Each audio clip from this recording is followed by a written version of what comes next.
Thanks very much, Donna. And I would like to start off by acknowledging the land of the Larrakia people and pay respects to elders past, present and emerging, and would like to thank Billawarra for the lovely welcome to country this morning as well.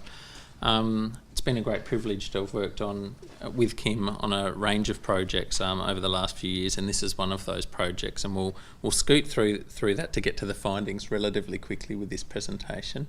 But to provide some context for this, we'll talk a little bit around the CDU context, impetus for research, we'll talk about the methods quickly, and then on to the qual findings and what that means.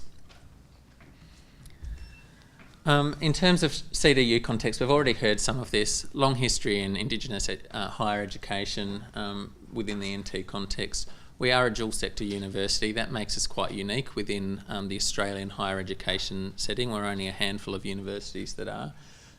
We've heard about the Office of Pro Vice-Chancellor Indigenous Leadership, how important that is, and that it was the first in Australia to be set up in that way, and certainly the first with a formal PVC-IL.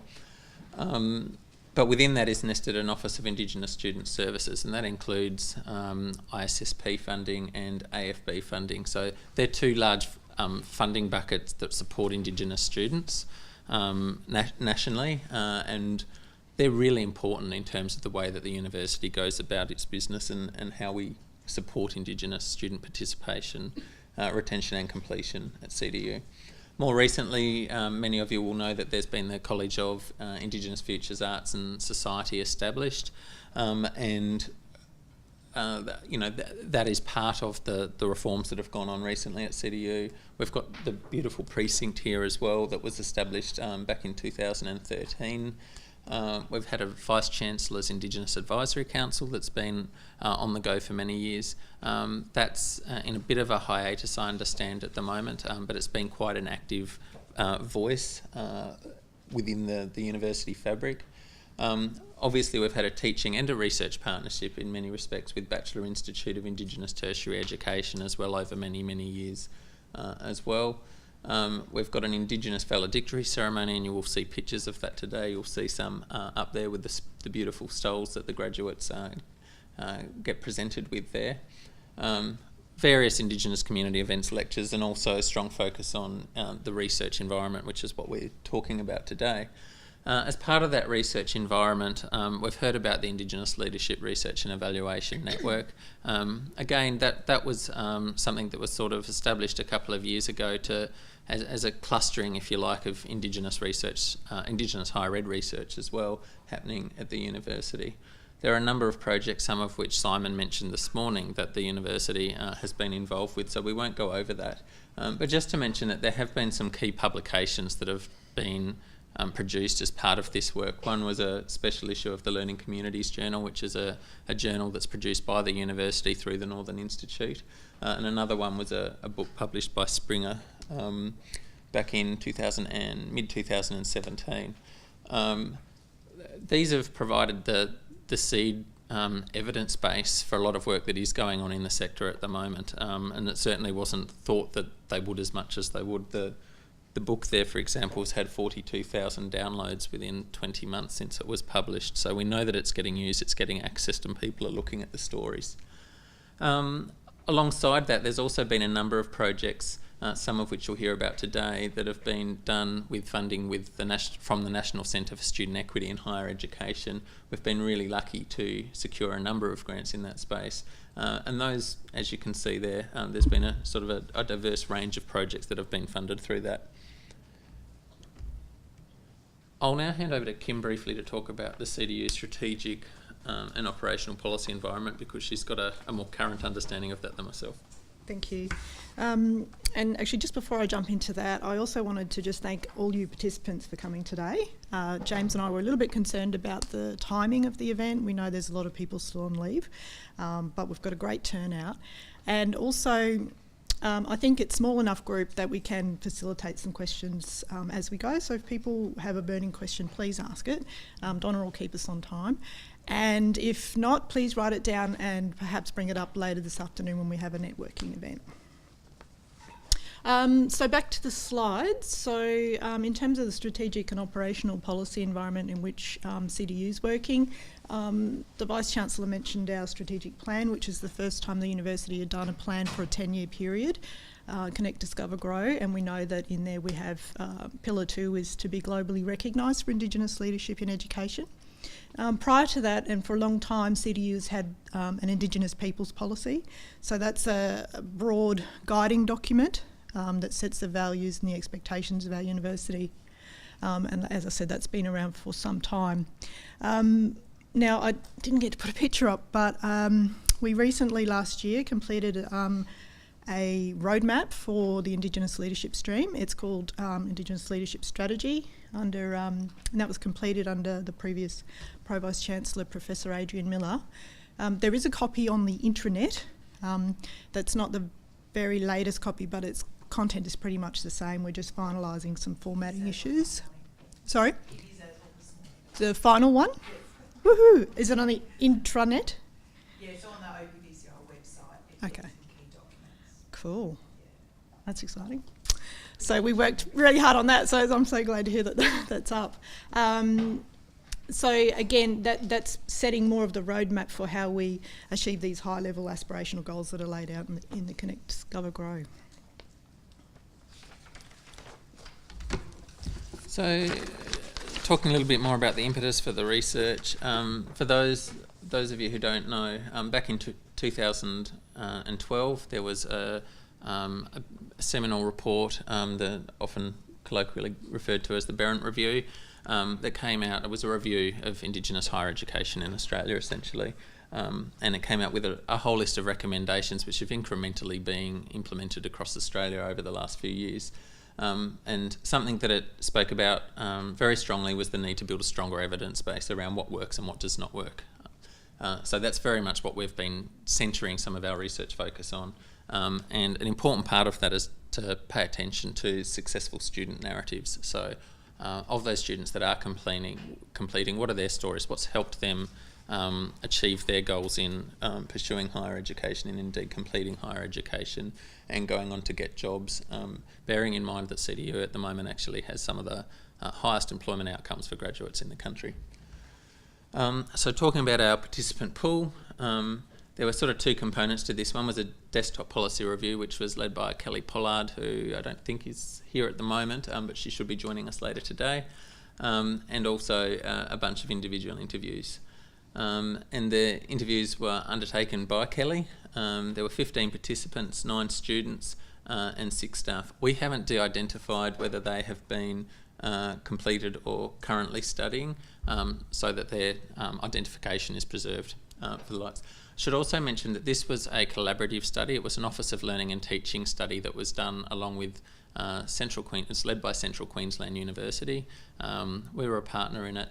James Cook University, University of Newcastle and University of South Australia. So they followed a similar sort of process. So we've actually got a much larger pool across all sites in terms of the data that we've got. Student recruitment, we tried different mechanisms. We did find it hard to recruit students that had dropped out, and in fact that wasn't just our university, that was across the board, and we know that more work needs to be done in that space.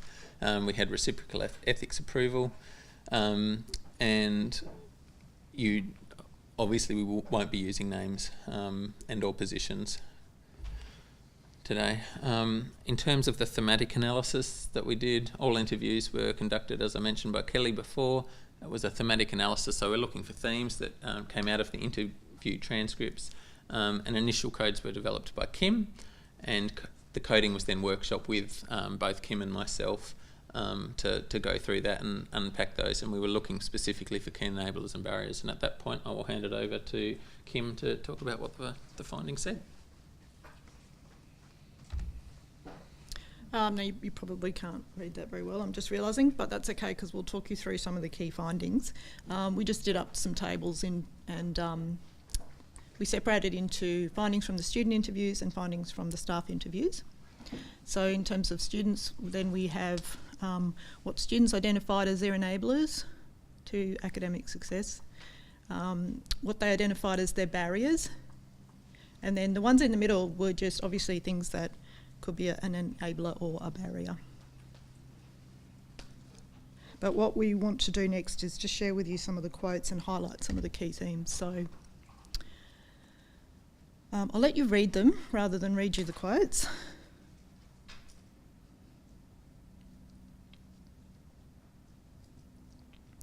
And just highlight, I guess, some of the others. These are just some representative quotes. So obviously the use of the computer lab and the facilities that are available in Blue 2, students were very cognisant of the value of that facility.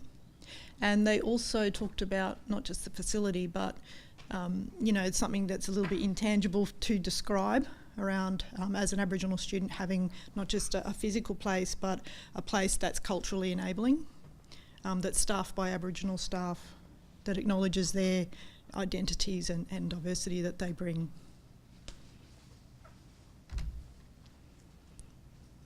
This one is some more enablers.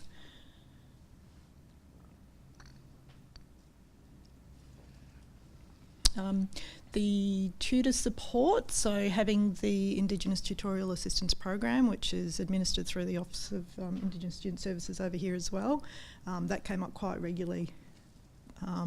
Students, even students who didn't access it, knew it was there. So it was really well known that that backup service, I guess, was there for them if they went and if they needed it.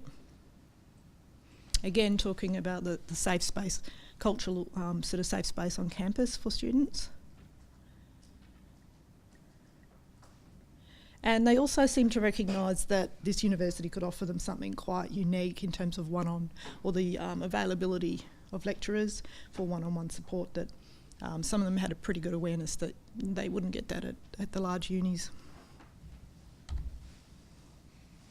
So moving into some of the barriers that the students had identified.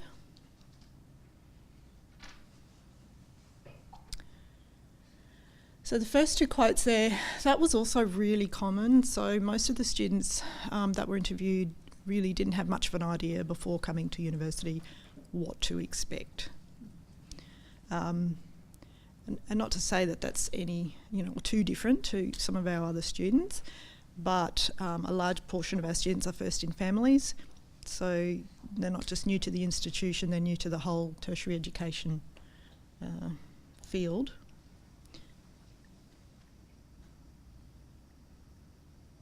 And also a couple of students, that last quote there, around listening to the lecturer for 2 hours, not asking questions, and no group discussion or activities. So there were a few comments from students about, I guess, what we know is teaching pedagogy, and some of the students just really struggled with a classroom setting, and also sort of mentioned that, they thought that by now maybe we would have sort of moved on from that a bit more, and that the classroom might be a bit more interactive.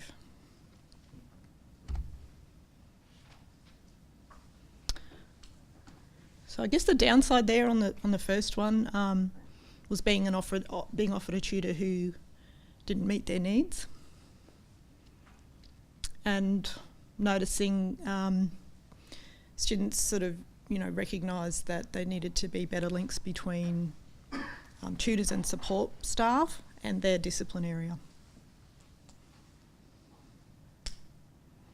And interesting, the last one, so one of the female students just talked about a situation where she felt culturally unsafe. And this is where we can see, certainly that would not have been a situation that was in any way meant to turn out like that, and it's quite likely that that student didn't raise that with anyone else, but happened to raise it in the interview.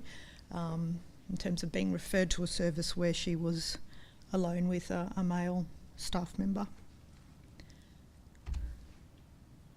So quickly moving on to the enablers and barriers from the staff interviews. Lots of similarities, and also a similar number of enablers and barriers were identified. So some of the quotes from staff interviews in terms of enablers.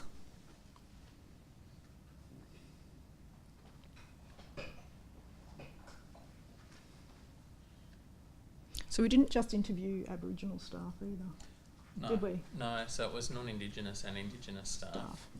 But particularly where it was non-Indigenous staff, those that had interacted a lot with Indigenous students, or there was a perceived interaction with Indigenous students.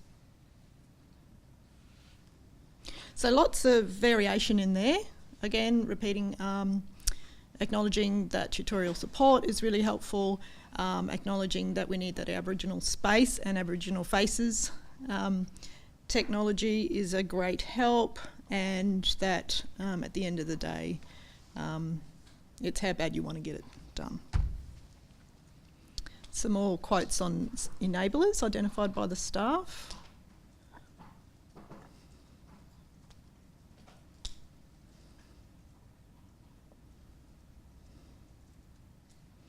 So again, the bottom one, that link between the academic student support officers and the lecturers and the content of the discipline. And the first one, they're really important. That came up quite regularly as well.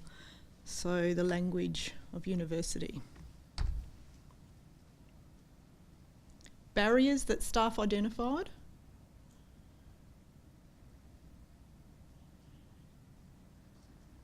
We've covered those three.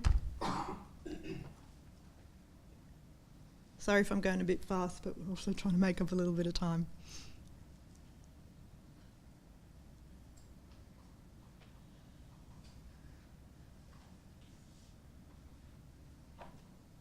So I mentioned the first in family. Financial support is an ongoing issue, and again, the not just English as a second language, but as we mentioned earlier, use of academic language. So these are some of the key themes that were recurring. So I'll just read those out. So enablers, these came up commonly through both staff and student interviews.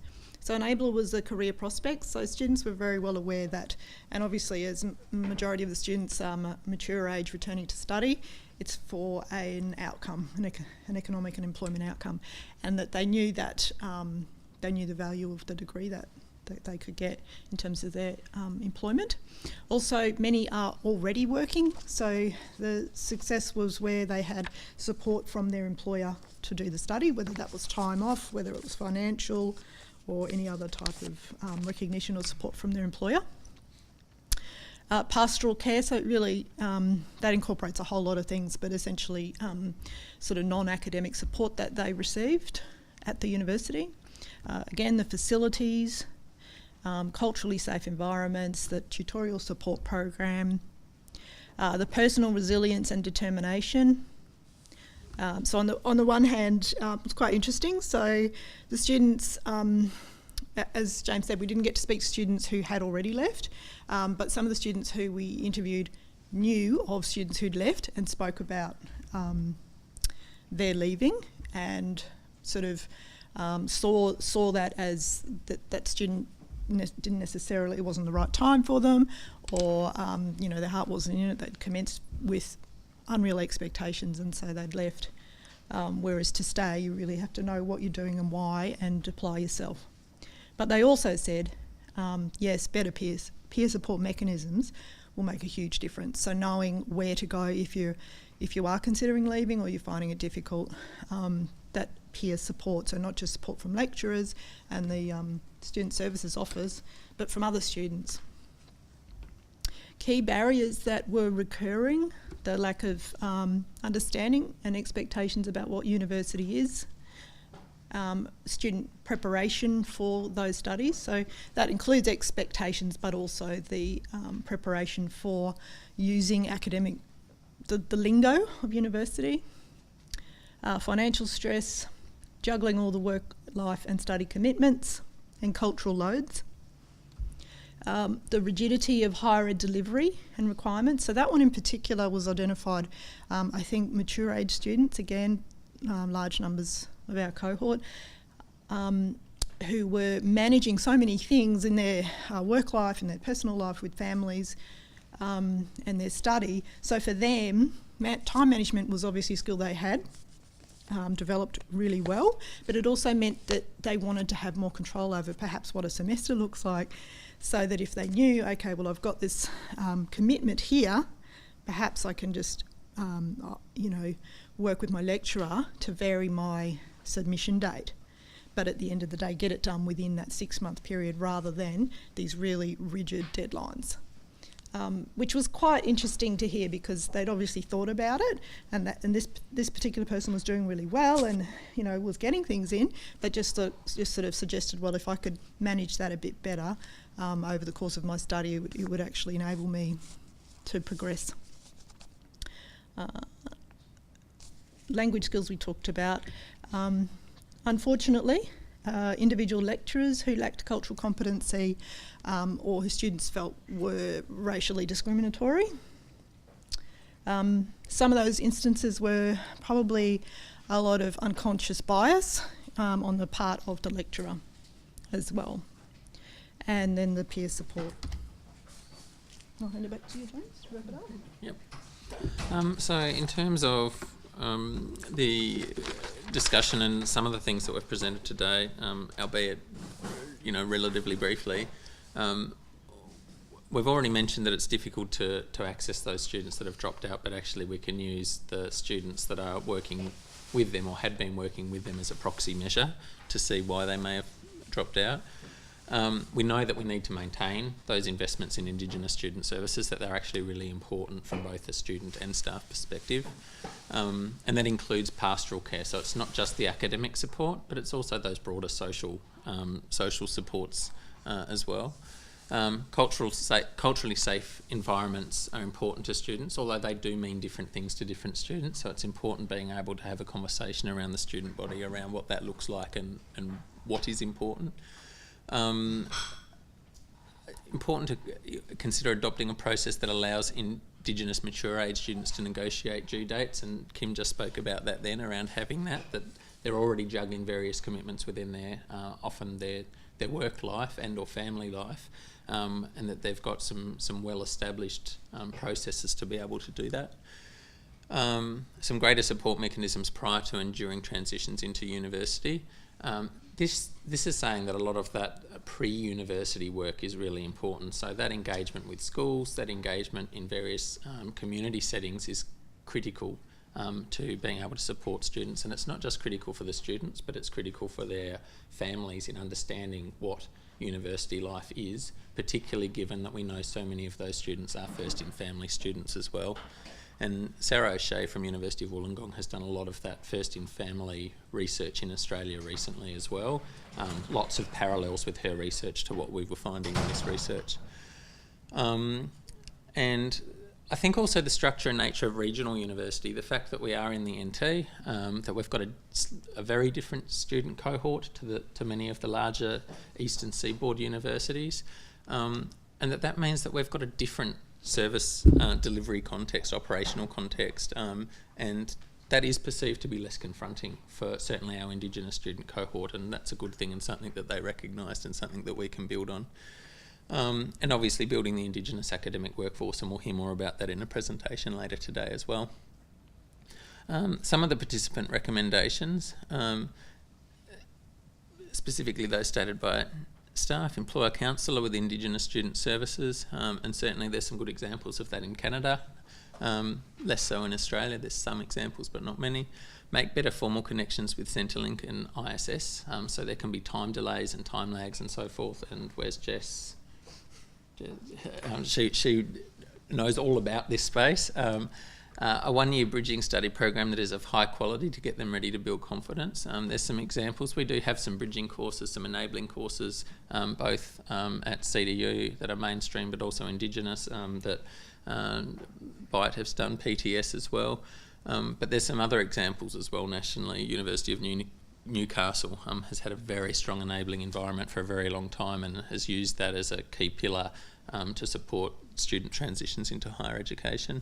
Better promotional material, more relevant, flexible scholarships, and seeking and analysing student feedback. And again, I think Jess will touch on that briefly this afternoon in a panel as well in terms of where CDU, or what CDU has just done in that space.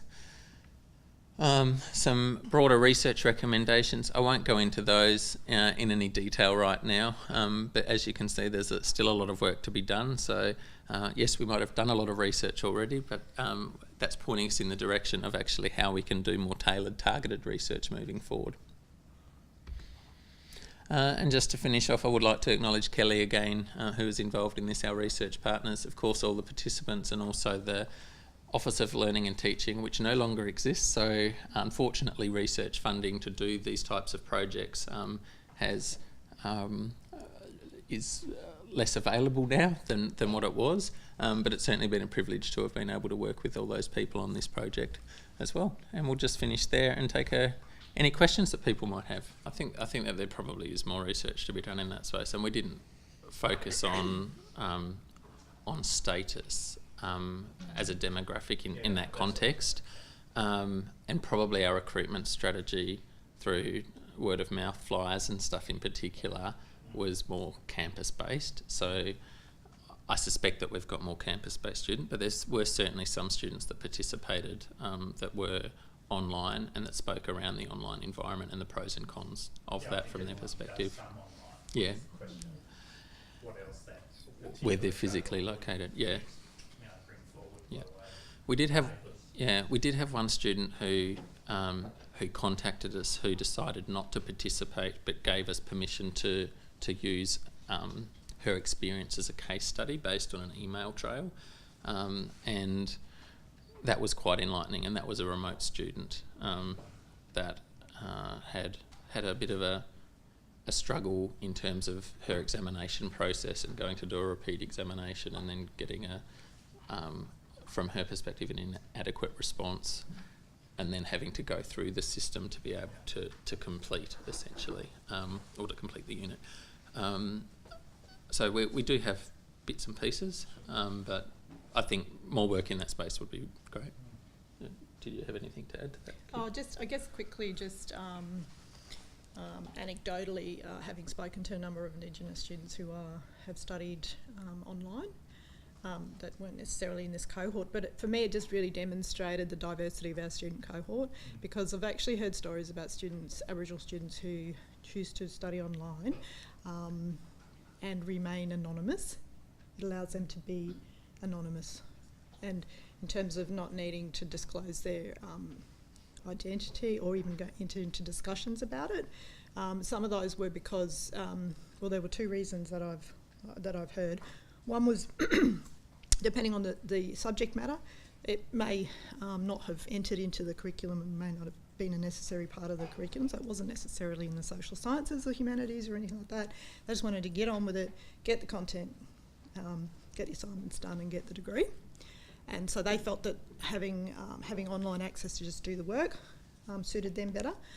Unfortunately, another one I heard was where an Aboriginal student felt that because of experiences of racism that they'd had, they much preferred to be online and do all their stuff in that anonymous way, so they could just be treated as a student by other students and not be the one, being targeted for or being questioned or being made to feel isolated because they're the only Aboriginal student in what is essentially a really large forum of online cohorts. So just really represents the diversity.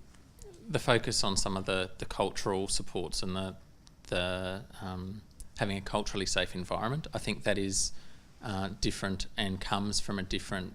It's not coming from an equity standpoint. It's coming from more of an Indigenous and cultural sovereignty standpoint. So I think that's a point of difference.